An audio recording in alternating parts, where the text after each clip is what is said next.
Hi guys, c'est Jade, bienvenue dans un nouvel épisode d'Après Minuit. Cette semaine, on va aborder un sujet. Oh wow! Ça va être deep, ça va être perso, très très perso. Euh, mais en fait, for some reason, je me dis que ça va peut-être résonner pour beaucoup. Parce que franchement, c'est un haha moment que j'ai eu il y a pas longtemps. C'est vraiment une prise de conscience très récente, mais qui se base sur quelque chose de très ancien. Ok, vous avez vu le titre de toute façon. Aimer seulement quand on est aimé.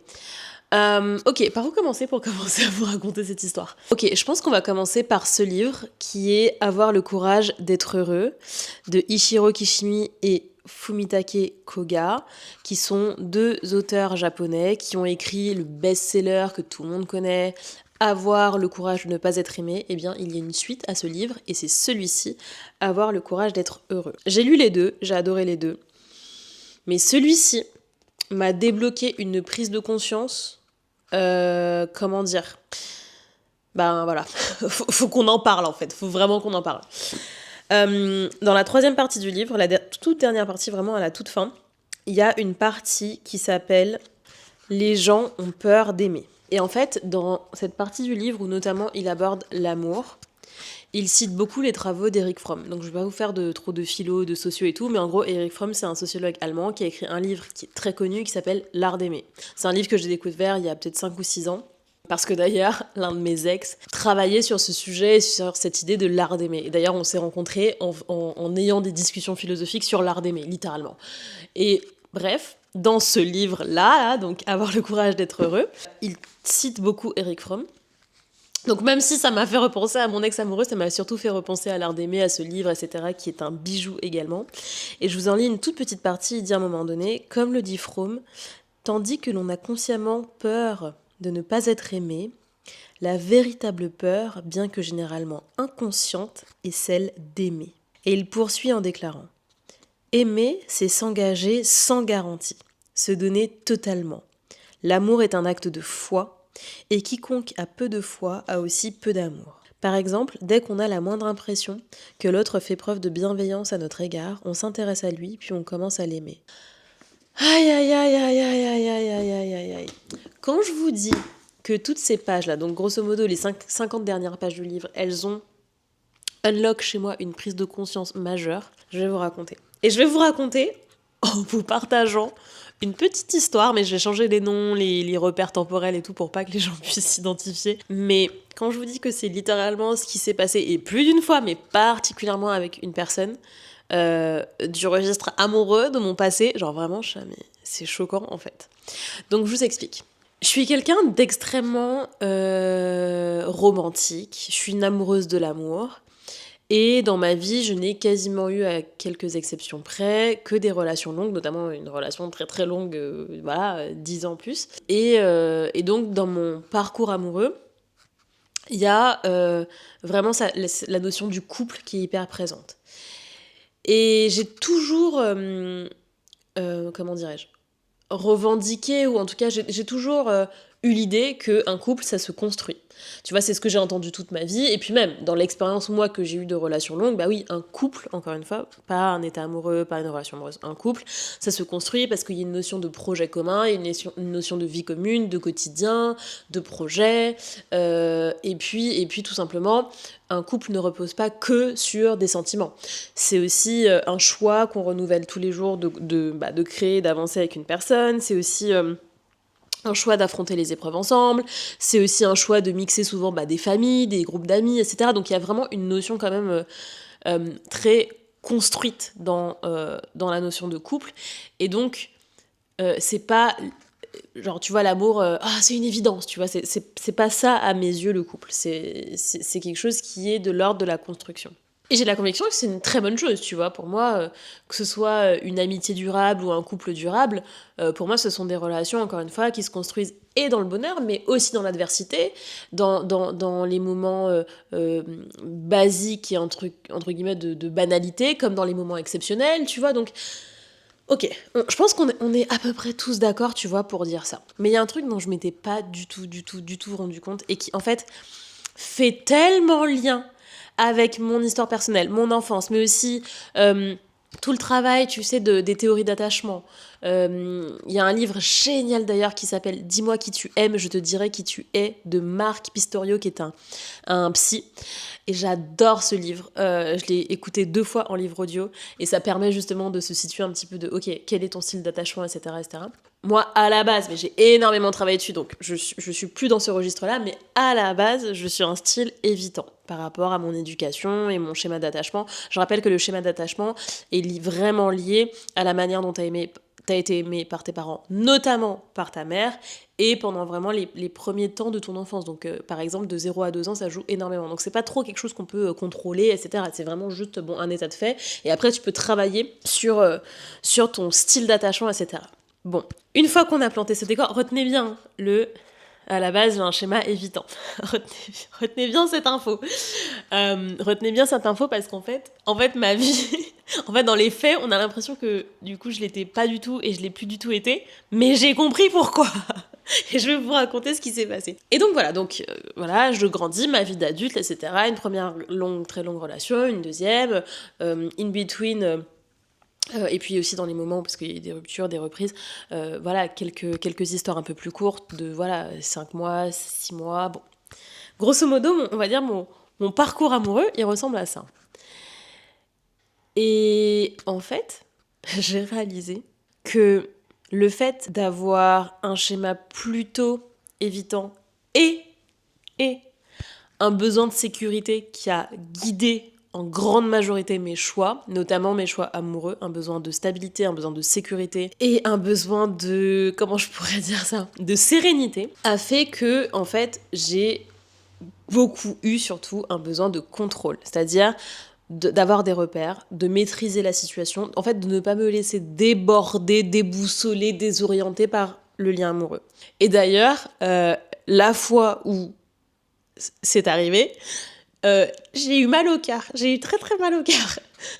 Est-ce que j'ai besoin de vous dire que c'était le fameux ex de l'art d'aimer et de tout ça là, genre vraiment, ça fait quand même mal cette histoire. C'est les histoires d'amour torturées. J'en garde pas une très bonne expérience d'un point de vue, encore une fois, c'était merveilleux et j'ai des merveilleux souvenirs et je suis tellement heureuse et pleine de gratitude d'avoir vécu cette histoire. Mais bon, la trace émotionnelle, ça fait mal, tu vois, genre c'est pas super confortable et surtout,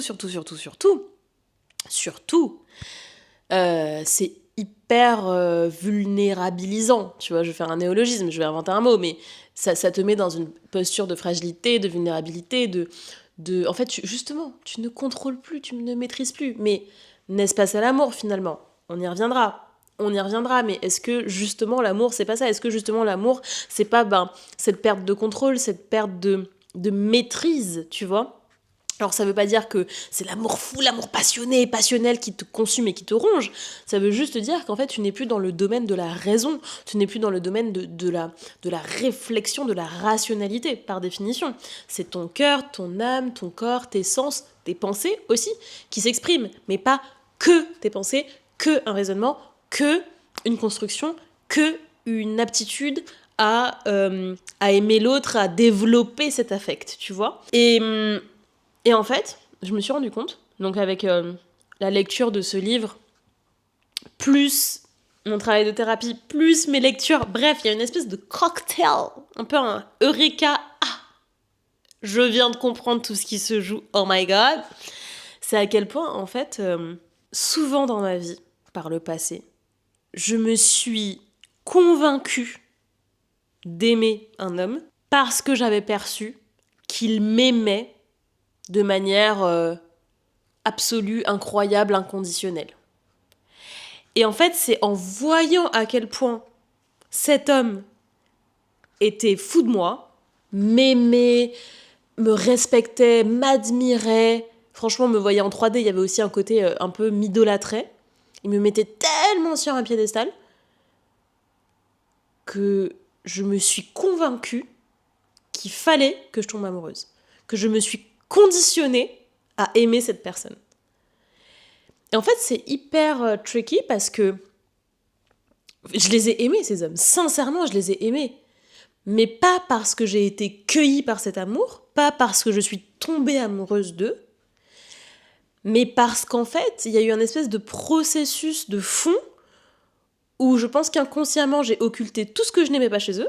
À l'inverse, j'ai survalorisé, idéalisé et mis toute mon attention sur ce que j'aimais chez eux. Et j'ai la conviction qu'en fait, tous les êtres humains sont aimables en soi. C'est-à-dire qu'il y a des parts de génie, il y a des parts de beauté, il y a des parts à aimer chez chacun et chacune d'entre nous.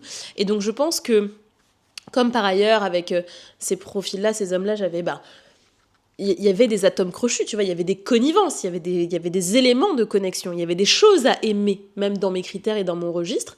Eh bien, je me suis convaincue que ça suffisait. Et je me suis vraiment persuadée, émotionnellement, rationnellement, à tout point de vue, que c'était ce que je voulais vivre. Et donc, je me suis jetée à corps perdu dans cet amour-là. Tu vois, j'ai hyper focus sur ce que j'aimais sur eux, sur la connexion qu'on avait, ce type de lien qu'on avait, mais en occultant complètement en fait mes besoins dans tout ça. Est-ce que moi-même je voyais la personne en 3D? Est-ce que moi-même j'admirais cette personne? Est-ce que moi-même je la trouvais incroyablement désirable, etc., etc., etc. Bref, est-ce que moi-même je ressens déjà tout ce que la personne semble ressentir pour moi? Mais en fait, c'était pas ça mon paradigme, c'était pas ça mon questionnement. Et d'ailleurs, il le dit tellement bien dans ce livre, en reprenant les propos de Fromm. En fait, et c'est là qu'on en vient aux profils évitants et aux personnes qui ont aussi parfois cette peur de l'abandon, etc., due à leur enfance. C'est qu'en fait, ils vont s'assurer que la personne qu'ils choisissent d'aimer ne va jamais les abandonner. Ils vont s'assurer que la personne qu'ils choisissent d'aimer sera ultra dévouée, sécure, genre hyper, hyper, hyper solide. Pour que justement, le schéma évitant en ce qui me concerne ne se mette pas en place, tu vois. Sinon, en fait, tu peux pas construire de relation. Parce que si t'as peur, si t'es pas safe, si t'as peur de l'abandon s'active, etc., etc., qu'est-ce que tu vas faire? Tu vas fuir. En fait, c'est vraiment ça. Genre, si c'est pas safe, tu fuis.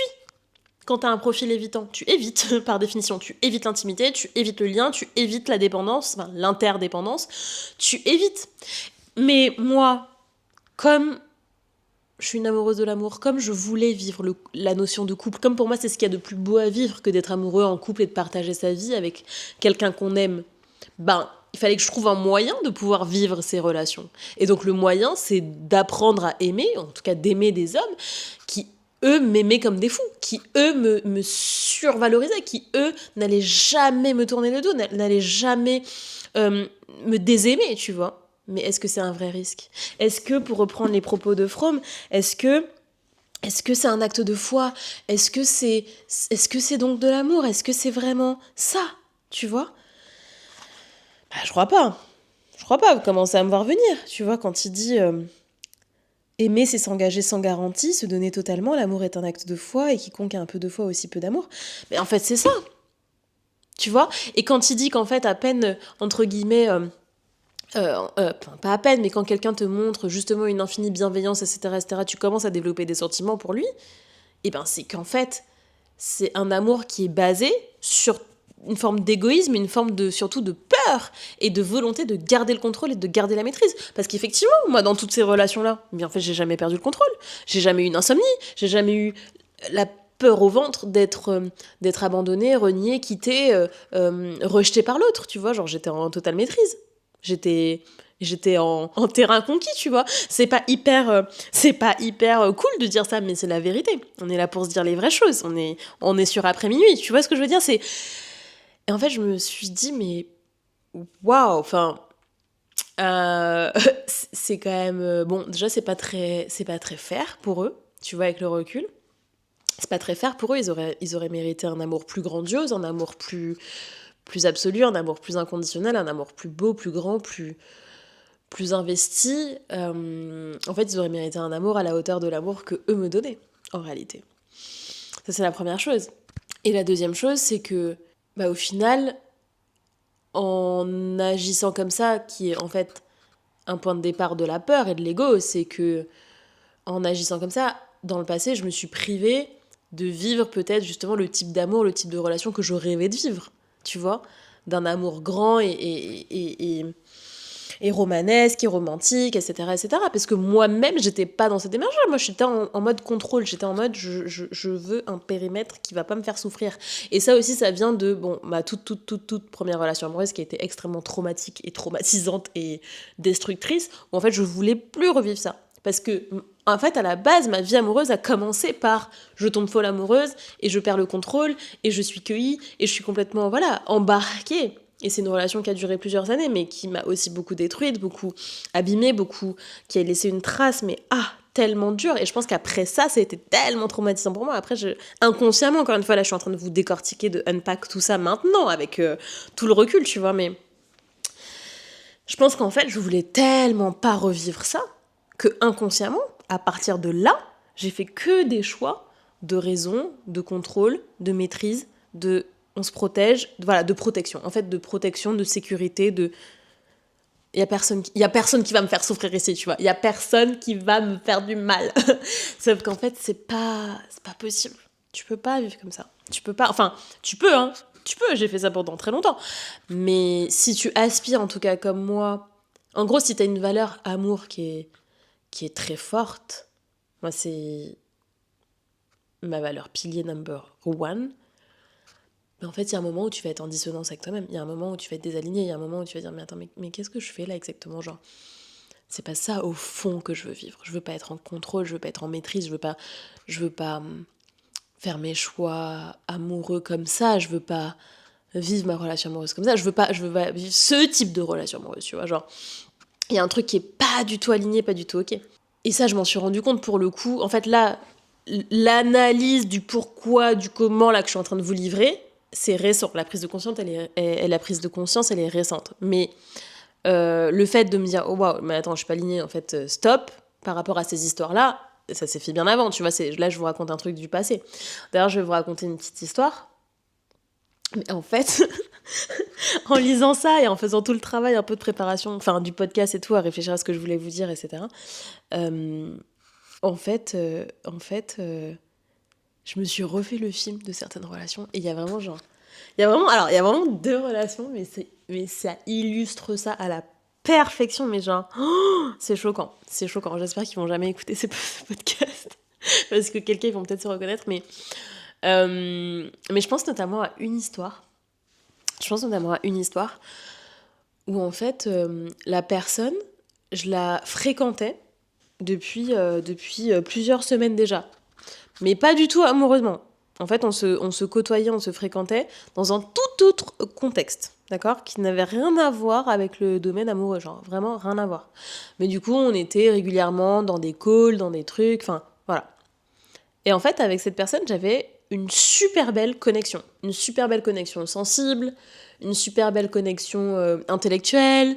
Tu vois, c'était super intéressant, quoi, tu vois, comme si je parle avec, je sais pas moi, un ami ou une amie qui est super smart, qui a une belle intériorité, etc. Enfin, c'est génial, tu vois, c'est stimulant, c'est intéressant.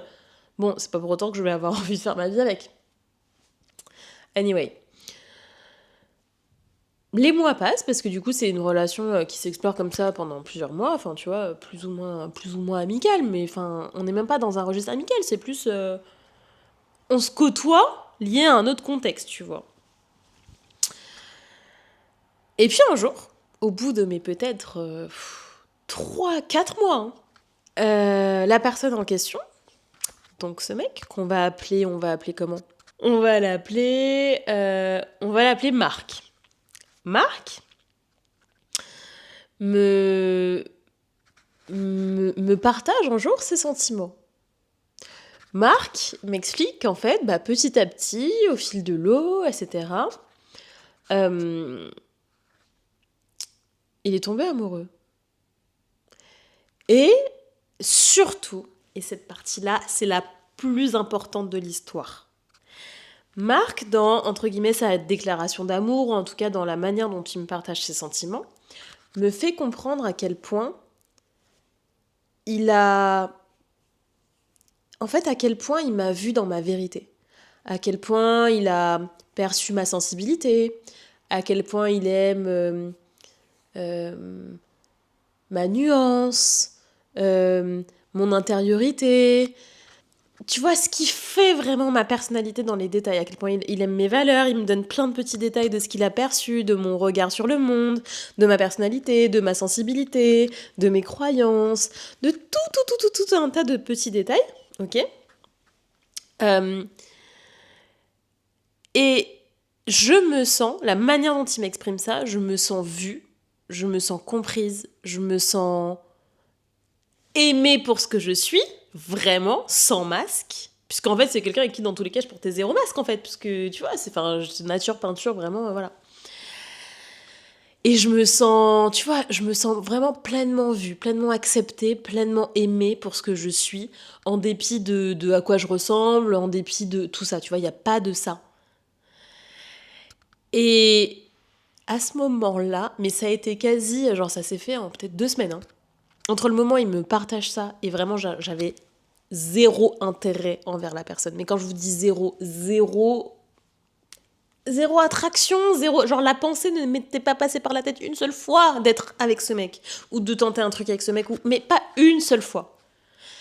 Et ben à partir du moment où il m'a partagé tout ça, alors c'était hyper deep, c'était hyper beau, attention là je vous parle pas d'un truc à la con, enfin genre vous commencez à me connaître, genre un truc vraiment, c'est un être exceptionnel, la personne à qui je pense, c'est un être qui est dans l'absolu, c'est un être exceptionnel, c'est un homme exceptionnel, et d'être la personne qui avait, comment dirais-je, d'être l'objet de son amour, d'être la personne qui recevait son amour, c'est un privilège, c'est quelqu'un d'incroyable, d'accord ? C'est pas la question, je suis pas en train du tout de dénigrer le truc, au contraire.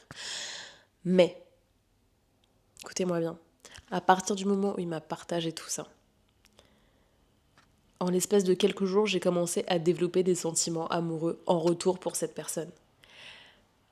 Mais non, ça marche pas comme ça, tu vois, il y a un truc qui est pas il y a un truc qui est pas normal là-dedans, parce que c'est comme si c'est fabriqué d'une certaine manière. C'est en fait le truc, alors encore une fois c'est complètement inconscient, là je vous décortique le truc, mais c'est comme si ok, en fait le schéma c'est comme j'ai compris que tu m'as vu dans ma vérité, que tu m'aimes pour ce que je suis, que vraiment t'es fou amoureux, que tu vas jamais me tourner le dos, que je vais pouvoir être imparfaite, je vais pouvoir être en fait tout, et je vais en plus pouvoir garder le contrôle parce que moi je ressens pas ça en retour. Bon bah du coup je me conditionne, j'apprends à t'aimer suffisamment pour qu'on puisse être en relation.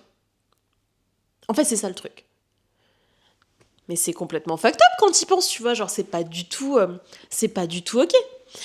Et tu vois, en préparant le podcast, je suis vraiment revenue dans mon passé, tu vois, vraiment, et j'étais là, waouh, mais c'est un schéma qui s'est reproduit là de tête. J'ai 4 personnes en tête avec qui ça s'est produit. 4 personnes. Et j'ai pas eu 50 milliards de relations, donc en fait, quasiment toutes mes relations. On va pas se le cacher, quasiment toutes mes relations. Franchement, à une ou deux exceptions près, quasiment toutes mes relations ont été basées sur ce schéma. Waouh, heureusement que j'ai travaillé sur moi, guys. Heureusement que j'ai creusé ce truc-là et que je m'en suis rendu compte. Parce qu'en fait, c'est pas... Enfin, même moi, en fait, je mérite mieux. Je mérite d'être en couple et d'être dans une relation, dans l'absolu, avec quelqu'un que j'aime, moi aussi. Que pour qui, moi aussi, je ressens de l'admiration, de la passion, de l'attirance, de la... Tu vois, moi aussi, je mérite de voir mon partenaire en 3D. Moi aussi, je mérite de faire ce plongeon-là. Enfin, je veux dire, c'est magnifique. Et surtout, c'est tellement sexy et c'est tellement important, et je dirais même c'est tellement politique aussi pour une femme, de choisir plutôt que juste être choisie. Il y a ça aussi, dans ce schéma, il y a tous les héritages de société. En fait, t'es tellement aussi conditionnée en tant que petite fille à être choisie, que quand on te choisit avec, encore une fois, ce que m'ont offert ces hommes, avec brio, avec panache, avec intelligence, avec romantisme, avec tellement de choses, ces hommes-là, ils m'ont tout offert sur un plateau d'argent. Donc tu vois, il y a vraiment ce truc de je te donne tout, mais ils m'ont choisi avec tellement de beauté, de grandeur, de tellement de choses que je me suis laissée choisir, tu vois. Je me suis même pas posé la question de est-ce que moi je ressens ça en retour, est-ce que moi je veux ça, est-ce que tu me plais, est-ce que toi t'es mon idéal, tiens, moi tu dis que je suis ton idéal, mais est-ce que toi t'es mon idéal, tu vois. Je me suis même pas posé la question. Je me suis même pas posé la question. À partir du moment où je recevais un tel amour, je me suis convaincue, je me suis mis en marche, j'ai développé les sentiments qu'il fallait et je me suis lancée dans la relation. Guys, on en parle ou pas? C'est chaud, hein? C'est chaud. Et en vrai, à l'inverse, j'ai 2 personnes en tête avec qui ça s'est pas passé comme ça. Ou à l'inverse, là, je suis vraiment tombée amoureuse. Ça m'a cueillie, ça m'a bouleversée, ça m'a renversée. Et compliqué, tu vois. Beaucoup plus compliqué. Beaucoup, beaucoup, beaucoup plus compliqué pour moi à gérer, à vivre, à digérer, à comprendre, à appréhender, tu vois. Parce que justement, parce que tu contrôles moins, parce que ça fait plus peur, parce que par définition en fait, l'état amoureux, c'est un état de vulnérabilité. Mais ce qui est bien, c'est pas, je veux dire, c'est pas toxique, faut pas tout confondre. Parfois, sur les réseaux sociaux, on voit des contenus qui manquent de nuances à ce sujet-là, tu vois, genre, c'est pas toxique, c'est pas grave, c'est pas dangereux, mais c'est un état de fait. Bien sûr qu'aimer, c'est vertigineux, bien sûr que ça te fragilise, bien sûr qu'il y a une notion d'interdépendance, bien sûr que... bien sûr que t'as une forme de tension parfois qui s'empare de toi. Quand on dit ouais non mais en fait les butterflies c'est pas romantique, c'est de l'anxiété. Alors bien sûr qu'il faut pas tomber là-dedans, mais oui, il y a une forme d'anxiété parfois dans l'amour parce que on n'a pas envie que l'être aimé nous tourne le dos, parce qu'on n'a pas envie que l'être aimé meure d'un accident, parce que tu vois il y a quand même une notion de j'ai peur de te perdre. Mais je pense que c'est aussi simple d'avoir peur de perdre l'autre, d'avoir peur de que l'être qu'on aime nous soit enlevé d'une manière ou d'une autre, peu importe la raison. Tu vois ce que je veux te dire? Et je pense que justement, tout l'enjeu, c'est de trouver, notamment dans l'espace du couple, un équilibre entre cet élan amoureux, parce qu'encore une fois, je fais vraiment une différence entre l'amour et le couple, qui, à mon sens, doivent se rejoindre, parce que je ne conçois pas un couple sans amour. Donc pour moi, le sentiment amoureux, l'état amoureux est une composante du couple, mais n'est pas sa totalité. Et donc pour moi, il y a ce truc de... En fait, tout l'enjeu, c'est de trouver l'équilibre entre l'état amoureux et de s'autoriser à être vraiment avec quelqu'un qu'on aime, qui nous fait chavirer, qui nous fait vibrer, qui est l'objet de notre désir, qui est l'objet de nos pensées, etc. Et en même temps, avec qui on va être en capacité de construire, de créer, de projeter et de s'installer sur le temps long. Et pour moi, c'est ça, en fait, le but, tu vois ou pas? Je dis souvent que pour moi, il y a plusieurs piliers dans le couple.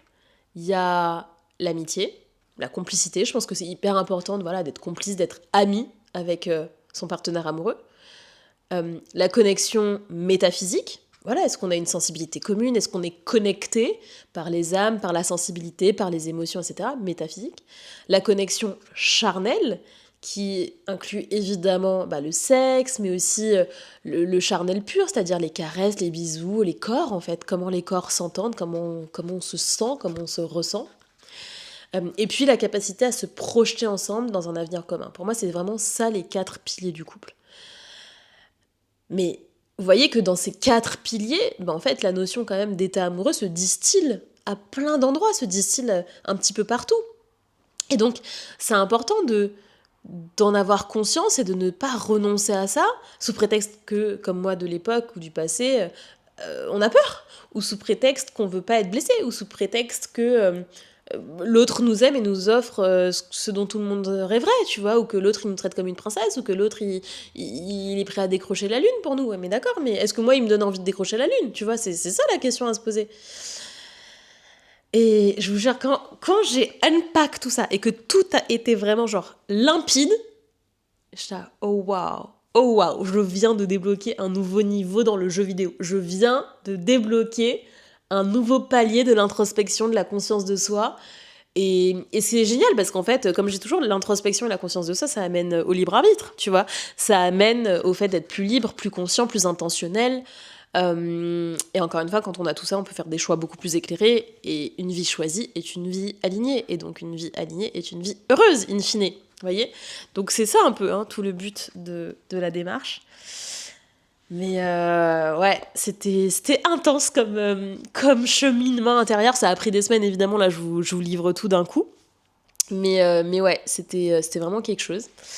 En tout cas, je suis vraiment curieuse de savoir comment ce petit épisode va résonner pour vous. Je me suis pas mal livrée. Je me demande si je vais recevoir des messages en mode c'est une blague là ce que t'as dit sur ton podcast. Je vais peut-être avoir des règlements de compte genre des années après avec certains de mes anciens amoureux. Non, mais en tout cas, s'ils écoutent cet épisode, sachez que tout ce qu'on a vécu ensemble était merveilleux, que j'ai beaucoup de gratitude pour vous. Mais juste, voilà, maintenant peut-être que vous savez un peu mieux, que vous comprenez un peu mieux pourquoi ça s'est terminé, pourquoi j'ai décidé de partir. Voilà. Sur ce, les amis, j'espère que cet épisode vous a plu. N'hésitez pas à me faire un petit retour sur Instagram, sur YouTube, en laissant un petit commentaire et des étoiles sur la plateforme de podcast que vous utilisez. Nous, on se retrouve la semaine prochaine pour un nouvel épisode d'après minuit. Je vous embrasse et je vous dis à très bientôt. Ciao, ciao!